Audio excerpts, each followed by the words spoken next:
সীমিত তো সব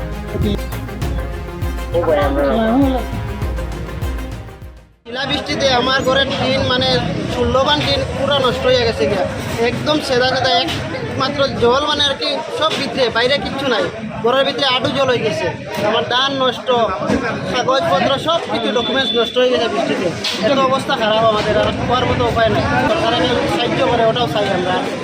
প্রবল শিলাবৃষ্টি ঝড় হয়েছে, সেই ঝড় শিলাবৃষ্টিতে আমাদের বিশেষ করে দক্ষিণ দোলাইর জামালপুর, চান্নিঘাট, শেওড়ারতল অঞ্চলের প্রবল ক্ষতিগ্রস্ত হয়েছে মানুষ। বসত বাড়ি যেটা আছে সেটা বসত করার মতো উপযোগী নয়। প্রত্যেকটা বাড়ির টিন একবারে ছিদ্র ছিদ্র হয়ে গিয়েছে এবং মানুষের সঙ্গে সঙ্গে গবাদি পশু যেগুলো আছে এগুলো ক্ষতিগ্রস্ত হয়েছে। এভাবে শিলাবৃষ্টির ফলে প্রতিটি ঘরের আসবাবপত্র থেকে মানুষ থাকার মতো কোনো ব্যবস্থা নেই। অনেক মারা, দাদারা, দিদিরাও ঘর বাড়ি চুক্ত হয়ে তারা রাস্তায় নেমে গিয়েছে। তারা আজকে রাত্রে যদি গতকালকের মতো অবস্থা হয় কীভাবে থাকবে?